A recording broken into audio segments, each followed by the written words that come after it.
सूबे में बेरोजगार युवाओं का आंदोलन हुआ उग्र। देहरादून पुलिस ने प्रदर्शनकारियों पर भाजी लाठियां। आंदोलनकारी गांधी पार्क के सामने कर रहे प्रदर्शन। कांग्रेस ने की बेरोजगार युवाओं पर लाठीचार्ज की निंदा। पूर्व सीएम हरीश रावत ने धामी सरकार पर बोला हमला। कहा रोजगार मुहैया न करा पाने वाली सरकार दमनकारी। जोशीमठ को लेकर मुख्यमंत्री धामी ने की आपातकालीन बैठक। सचिवालय में अधिकारियों संघ की राहत कार्यों की समीक्षा।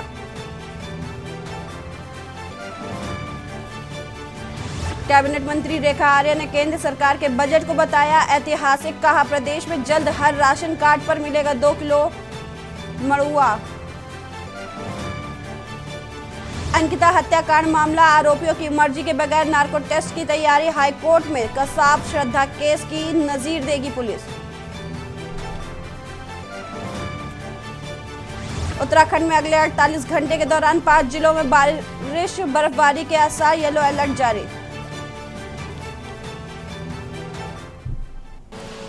आप देख रहे हैं के न्यूज, खबरों का सारथी। नमस्कार, मैं आपके साथ सपना झा। खबर उत्तराखंड में आप सभी का स्वागत है। उत्तराखंड में भर्ती परीक्षाओं में हो रही धांधली के बाद हताशा और निराशा बेरोजगार युवाओं पर राजधानी देहरादून में लाठियां बरसाई गई। बता दें कि बेरोजगार युवा भर्ती परीक्षाओं में हुई धांधली की सीबीआई जांच की मांग को लेकर विरोध प्रदर्शन कर रहे हैं। भर्ती धांधली के विरोध में प्रदेश भर में युवाओं का प्रदर्शन जारी है। सड़कों पर उतरी आक्रोशित युवाओं की भारी भीड़ के चलते कई जगहों पर जाम लग गया। अभ्यर्थियों और बेरोजगारों की संख्या विरोध प्रदर्शन में बढ़ती जा रही है। युवाओं में जबरदस्त उबाल है। उनका कहना है कि सरकारी नौकरियों में पेपर धांधली में जब तक सीबीआई जांच नहीं हो जाती तब तक वो घर लौटने वाले नहीं है। देहरादून में पत्थरबाजी की घटनाएं सामने आई। दरअसल बीती रात यूके पीएससी और यूके एसएससी परीक्षा आयोगों में सुधार की मांग को लेकर यूके एसएससी के अभ्यर्थी देहरादून के गांधी पार्क में बेरोजगार संघ के साथ आंदोलन कर रहे थे। इस दौरान बेरोजगार संघ और उम्मीदवारों की पुलिस के साथ तीखी बहस हुई, जिसके बाद पुलिस ने भीड़ को बलपूर्वक वहां से हटाने की कोशिश की। स्वागत करिए, उनके साथ बिल्कुल भी अभद्रता न करिए। और अब ये मैं मैसेज आपको देना चाहता हूँ, मैं ये वीडियो रिकॉर्ड करके भी डाल रहा हूँ और मैं ये मैसेज देना चाहता हूँ कि ये लड़ाई अब तब तक खत्म नहीं होगी। इस बार आर पार की लड़ाई है। नमस्कार। अभी भी प्रदेश का युवा यहाँ पर डटा हुआ है। अभी भी प्रदेश का युवा यहाँ पर डटा हुआ है और तमाम सहयोगी, कोई सामाजिक संगठन, कोई राजनीतिक दलों के लोग जो भी आए हैं उनका भी स्वागत है। और मेरा अपने समर्थकों से निवेदन है, जो बेरोजगार संघ के समर्थक है उन लोगों से निवेदन है कि आपके समर्थन में, हमारे समर्थन में यदि कोई सामाजिक संगठन का व्यक्ति आ रहा है, कोई राजनीतिक दल का व्यक्ति आ रहा है तो उनका भी आप स्वागत करिए। उनके साथ बिल्कुल भी अभद्रता न करिए। और अब ये मैं मैसेज आपको देना चाहता हूँ, मैं ये वीडियो रिकॉर्ड करके भी डाल रहा हूँ और मैं ये मैसेज देना चाहता हूँ कि ये लड़ाई अब तब तक खत्म नहीं होगी। इस बार आर पार की लड़ाई है। देहरादून में जेई लोक सेवा आयोग समेत भर्ती घोटाले की सीबीआई जांच की मांग को लेकर आंदोलन कर रहे छात्रों को कल पुलिस ने जबरन उठा लिया था, जिसके बाद से पूरे प्रदेश में भर्ती परीक्षाओं की तैयारी कर रहे युवा राज्य सरकार के खिलाफ सड़क पर उतर आए। हल्द्वानी के बुद्ध पार्क में भी भारी संख्या में भर्ती परीक्षाओं की तैयारी करने वाले युवाओं ने राज्य सरकार के खिलाफ जमकर नारेबाजी की और सभी भर्ती घोटालों की सीबीआई जांच कराने की मांग की। इस दौरान युवाओं ने राज्य सरकार के मुख्यमंत्री पुष्कर सिंह धामी के खिलाफ जमकर नारेबाजी भी की।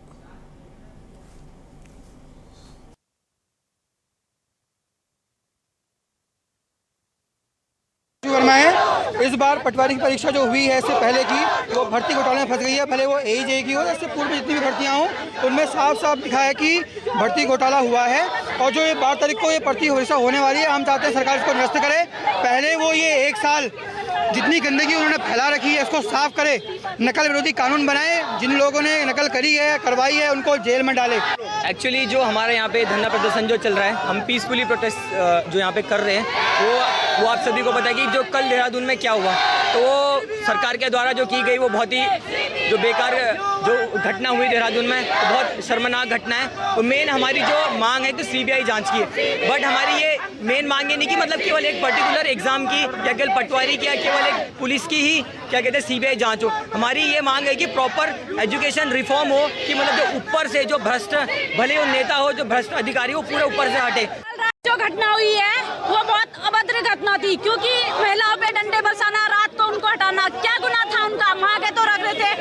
आर्टिकल 19 हमें देता है कि हमें बोलने का अधिकार है, हमें यही सिखाया जाता है संविधान क्या है, लेकिन वही संविधान की एक बॉडी हमें दबाने की कोशिश करती है। कि जो परीक्षाओं में जो धांधलियां हुई हैं पिछले कुछ दिनों, उसको लेकर जो यहाँ के युवा छात्र हैं उनमें एक रोष था, उसको लेकर उन्होंने यहाँ पर एक ज्ञापन मुझे दिया है माननीय मुख्यमंत्री जी को संबोधित, और मैं ये ज्ञापन इसको आज ही आगे प्रेषित कर रही हूँ।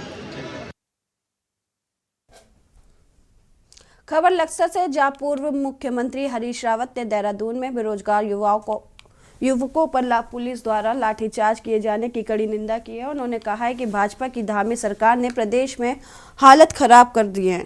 वहीं बेरोजगार युवकों द्वारा अपनी जायज मांगों को लेकर लड़ाई लड़ी जा रही है और सरकार बेरोजगारों पर लाठियां बरसाकर उनकी आवाज को दबाने उनके सपनों को कुचलने का काम कर रही है। उन्होंने कहा कि सरकार की कार्रवाई निंदनीय है। उन्होंने कहा कि कांग्रेस बेरोजगारों के साथ खड़ी है।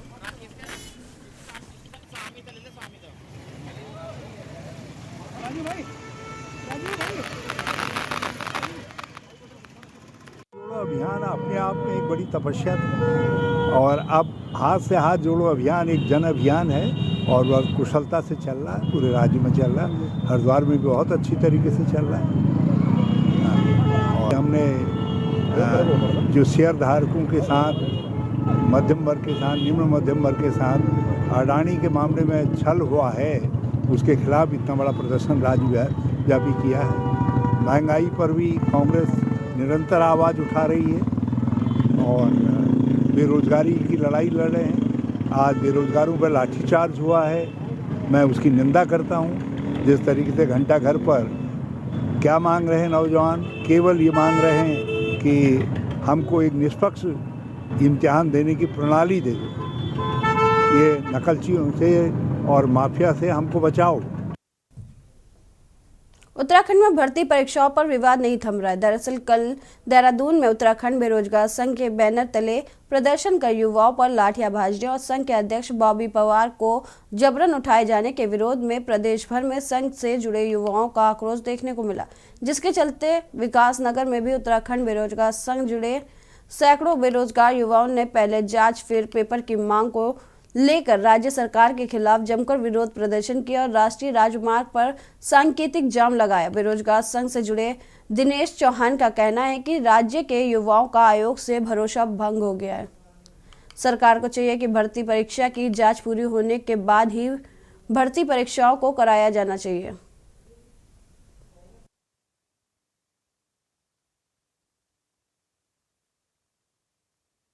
हम लोग बेरोजगार संघ के बैनर तले आज यहाँ पर विकासनगर में एक शांतिपूर्ण तरीके से प्रोटेस्ट कर रहे हैं, और प्रोटेस्ट इस बात का कर रहे हैं जिस तरीके से अभी आप लोग देख पा रहे होंगे कि जिस तरीके से यूकेपीएससी आयोग में धांधली चल रही है, और उसके खिलाफ हम लोग आंदोलन कर रहे हैं। और हमारी पहली जो मांग है कि इस सभी भर्तियों की सीबीआई जांच हो, और साथ ही साथ जितने भी नकलची पकड़े गए हैं उन सभी लोगों की लिस्ट सार्वजनिक की जाए।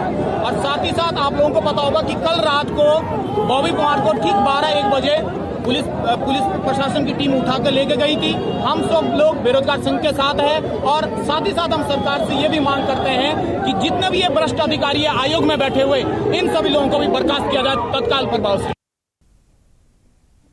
हल्द्वानी पहुंची कैबिनेट मंत्री रेखा आर्या ने केंद्र सरकार द्वारा जारी किए गए बजट को ऐतिहासिक बताया और कहा कि इस बजट से देश के हर वर्ग को लाभ होगा। उन्होंने कहा कि राज्य सरकार भी अपने आगामी बजट के लिए लोगों से जल्द राय ले रही है और जल्द ही प्रदेश के हर राशन कार्ड धारक को 2 किलो मड़ुआ दिया जाएगा। ये मड़ुआ सस्ता गल्ला विक्रेता के माध्यम से बांटा जाएगा।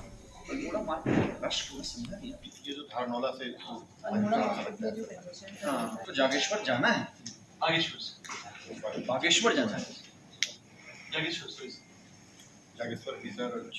उत्तराखंड के परिदृश्य से हमारे यहाँ पर मडवा अच्छा होता है, ज्वार अच्छा होता है, तो मडवे को बढ़ावा जो है केंद्र सरकार की ओर से भी मिल रहा है, उसका समर्थन मूल्य भी घोषित होता रहा है और हम लोग भी अब जो है इस मोटे अनाज के रूप में हम मडवे को प्रोत्साहित करेंगे और किसानों को भी उसमें कुछ ना कुछ प्राप्त हो सके उसकी भी हम लोग चिंता करने जा रहे हैं। तो आने वाले समय में इसी 2023 के वर्ष में ही हम लोग 2 किलो मडवा अब प्रति राशन कार्ड जो है हम लोग देने को हम तैयारी कर रहे हैं, जिसको कि सस्ता गल्ला विक्रेताओं के माध्यम से वितरित किया जाएगा।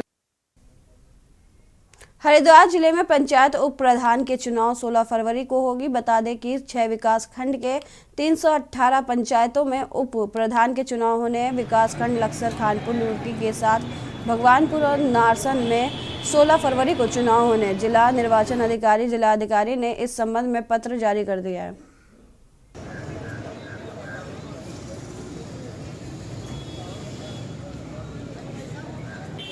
मैं अग्रवाल जी, मैं ये बात बताऊं आपसे कि हमारी इलेक्ट्रॉनिक बस के संबंध में कई मरतबा मीटिंग हो चुकी और सारी मीटिंग सही रही और जो इन्होंने कहा उसी के तरीके से हमारी बात हुई। उस मीटिंग में सारे बड़े बड़े अधिकारी, सीओ साहब, एयरपोर्ट डायरेक्टर साहब, इंचार्ज साहब, मतलब जो भी थे सभी कुछ थे इनसे।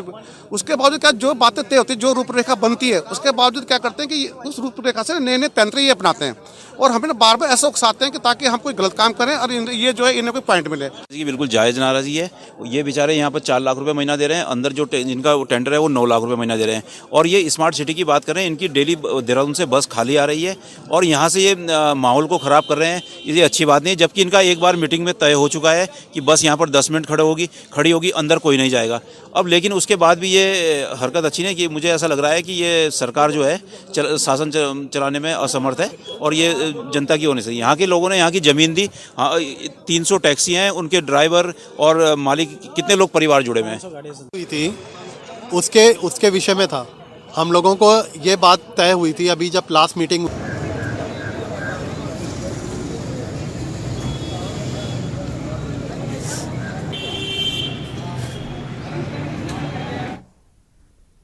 जॉली ग्रांट एयरपोर्ट पर स्मार्ट सिटी परियोजना के तहत इलेक्ट्रॉनिक बस संचालन में मनमानी के विरोध में प्रदर्शन किया गया। एयरपोर्ट प्रीपेड टैक्सी समिति ने विरोध प्रदर्शन कर शासन प्रशासन को चेतावनी दी कि बस संचालन पूर्व की भांति ही हो, वरना मजबूर होकर टैक्सी समिति को बड़े आंदोलन के लिए बाध्य होना पड़ेगा। कहा गया कि टैक्सी यूनियन भारी भरकम टैक्स, जीएसटी के साथ ही बैंक का लोन और एयरपोर्ट का अथॉरिटी चार्ज, पार्किंग चार्ज देने के बाद भी मनमानी का शिकार हो रहे हैं।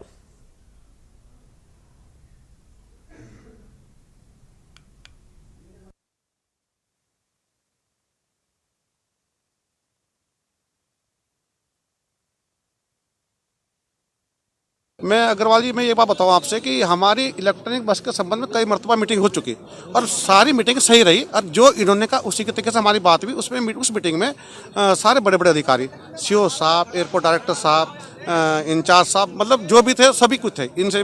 उसके बावजूद क्या जो बातें तय होती है, जो रूपरेखा बनती है, उसके बावजूद क्या करते हैं कि उस रूपरेखा से नए नए तंत्र ये अपनाते हैं और हमें बार बार ऐसा उकसाते हैं कि ताकि हम कोई गलत काम करें और ये जो है इन्हें कोई पॉइंट मिले। ये बिल्कुल जायज़ नाराज़गी है। ये बेचारे यहाँ पर 4 लाख रुपए महीना दे रहे हैं, अंदर जो जिनका टेंडर है वो 9 लाख रुपए महीना दे रहे हैं। और ये स्मार्ट सिटी की बात कर रहे हैं, इनकी डेली देहरादून से बस खाली आ रही है और यहाँ से ये माहौल को ख़राब कर रहे हैं। ये अच्छी बात नहीं है, जबकि इनका एक बार मीटिंग में तय हो चुका है कि बस यहाँ पर 10 मिनट खड़ी होगी, अंदर कोई नहीं जाएगा। अब लेकिन उसके बाद भी ये हरकत अच्छी नहीं कि मुझे ऐसा लग रहा है कि ये सरकार जो है शासन चलाने में असमर्थ है और ये जनता की होने से। यहाँ के लोगों ने यहाँ की ज़मीन दी, 300 टैक्सी हैं, उनके ड्राइवर और मालिक कितने लोग परिवार जुड़े हुए हैं हुई थी उसके विषय में था। हम लोगों को ये बात तय हुई थी अभी जब लास्ट मीटिंग हुई थी, उसमें यह तय हुआ था कि इलेक्ट्रिक बस ऊपर खड़ी रहेगी और 10 मिनट की होल्डिंग के बाद वो जाया करेगी। ये सारे पॉइंट्स तय हुए थे, उसमें आरटीओ साहब भी थे, उसमें डीएम साहब भी थे, सब कोई लोग थे और ये सारी चीज़ होने के बाद हम लोग यहाँ से वो हुई थी। आज अचानक ये लोग नीचे प्ले कार्ड लेकर आकर नीचे खड़े हो गए और सब सवारियों को ये कह रहे हैं कि 8 जने कम से कम कि 200 रुपये में आइए बैठिए बस में। और जिनको हरिद्वार। बढ़ते हैं खबरों की ओर। अनेकता में एकता, भारतीय संस्कृति, इतिहास, कला और लोगों के जनजीवन से रूबरू होने के लिए 5 जनवरी 2022 को साइकिल से देश भ्रमण पर निकले बागेश्वर गरुड़ निवासी भास्कर वापस लौटे। हल्द्वानी पहुंचने पर पहाड़ी आर्मी ने उनका स्वागत किया। भास्कर ने मीडिया से मुखातिब होते हुए मीडिया को बताया कि उन्होंने भारत के 21 राज्यों में साइकिल भ्रमण किया है। भास्कर ने बताया कि इसके 21 राज्यों में भ्रमण करने में उनके पूरे 1 साल 1 माह का समय लगा है।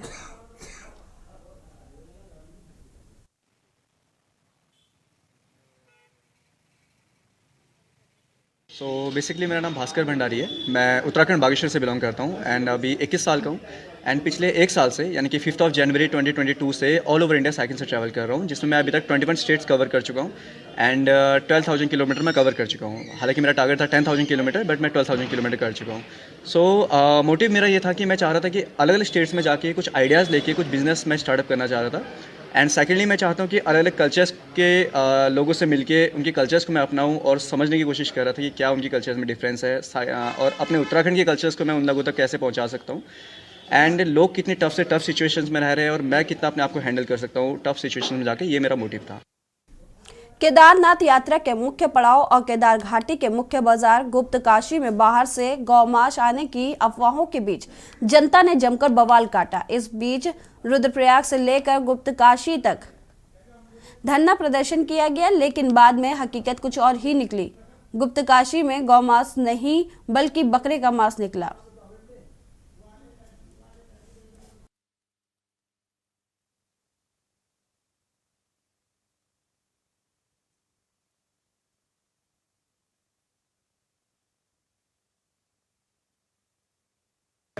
यही हम कहना चाह रहे हैं कि कल जो वो गौमांस हम लोगों ने हमारे देखने में आया, जो हमने पकड़ा है, उसमें पुलिस ने क्या किया? पुलिस ने आनंद फानंद में उसको रात को ही अपना निवारा न्यारा करके दफना दिया। उसकी रिपोर्ट सार्वजनिक क्यों नहीं की गई? हम स्थानीय लोगों को, स्थानीय जनप्रतिनिधियों को क्यों नहीं बुलाएगा?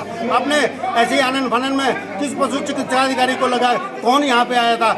किसके सामने ये सब कुछ हुआ? और सामने से हमारे सामने पे कम से कम 3-4 बोरों में ये शराब, ये गौमांस यहाँ गुप्त काशी में पहुँचा। देखिए, कल जो यहाँ पे अब जो गौमांस का बुचड़ों के द्वारा वहाँ पे पकड़ा गया था, पुलिस के द्वारा कोई कार्रवाई नहीं की गई। पुलिस ने उनको पकड़ के उनके साथ कंप्रोमाइज़ करके उनको वहाँ यहाँ से भगा भी दिया। ठीक है, अभी यहाँ पे सारे जनप्रतिनिधि, सारी केदार घाटी इकट्ठी हुई है और सारे जितने भी ये बुचड़खाने हैं पूरे केदार घाटी में बंद कर दिया जाएगा। तब तक हम हटेंगे नहीं जब तक इन पर उचित कार्रवाई नहीं हुई। FSR रिपोर्ट आ जाएगी तो हम ये चाह रहे हैं कि जो ये मीट की दुकानें हैं, यहाँ पे पशु बलशाला नहीं है, स्लॉटर हाउस नहीं है, वो जो मीट का कारोबार है वो प्रॉपर चले, उसका प्रॉपर स्लॉटर हाउस बने, प्रॉपर मेडिकल हो और तब वो जनता में बिक्री के लिए जाए। अगर इसमें कोई कोताही बरती जाती है, हिंदुओं का धर्म भंग किया जाता है, तो इसके लिए हम उग्र प्रदर्शन करने के लिए मजबूर होंगे। जो सूचना मिली है कि वहाँ पर जो है करीब 90 किलो गोमांस जो है बाहर से आया है, नजीमाबाद, देहरादून, जो भी आया होगा ये हमको जानकारी नहीं है, लेकिन वो जो है बाहर से आया है और वो जो है गोमांस था और उसको जो है शासन प्रशासन ने जो है उसकी जांच भी की है, लेकिन वो रातों रात दबाया गया है और ये मामला संदिग्ध प्रतीत होता है। अभी देखो, हमारे पास ये सूचना भी फ़ोन के माध्यम से मेरी बात हुई थी वहाँ पे, क्योंकि ये मामला गुप्तका सर्किल का है और यहाँ पर भी लोगों ने कुछ मेरे पास कुछ फ़ोन आए साहब किस तरह से मामला हो रहा है। एक ये गुप्तका से में मीट विक्रेता था, ये कोई मोहम्मद उमर करके, तो ये नजीमाबाद से कुछ कटा हुआ मांस लेके आए थे वहाँ पे। तो वहाँ पे जो वहाँ के स्थानीय लोग थे या व्यापारी थे, वो लोग जा करके थाने में गए थे और थाने पे उन्होंने कहा साहब कि ये जो मांस जो है गलत तरीके का मांस है और इसको जो है इसमें किया गया। तो खबर नैनीताल से है, जहां चार्टन लॉज निवासी व्यवसायी के 1 माह से बंद मकान में चोरों ने नकदी समेत लाखों के जेवरात पर हाथ साफ कर दिया। जानकारी के अनुसार व्यवसायी अपनी बेटी का निकाह करने 7 जनवरी को रामपुर गए हुए थे। जब उनका बेटा घर पहुंचा तो उसने जैसे ही घर के मुख्य द्वार को खोला तो उसके होश उड़ गए। घर के अंदर के सभी दरवाजे के ताले टूटे हुए थे, नकदी और जेवरात गायब थे।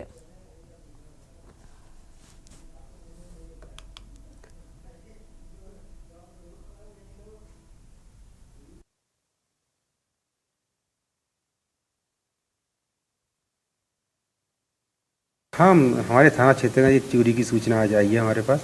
हमने वहाँ पे टीम भेजी है कि अब उसमें हम लोग जो है फिंगरप्रिंट जो भी मौके से ले रहे हैं और जल्दी हम इस चोरी का खुलासा करेंगे। हाँ बिल्कुल, इसमें हम लोग जो है लगातार वहाँ जो गश्त हम अपनी पुलिस पार्टी भेज रहे हैं और वहाँ जितने भी संदिग्ध और जितने भी नशेड़ी टाइप लगे हैं उनका वेरिफिकेशन हम लोग कर रहे हैं और उनके खिलाफ हम लोग कार्रवाई करेंगे। फिलहाल खबरों में इतना ही, देखते रहिए के न्यूज़।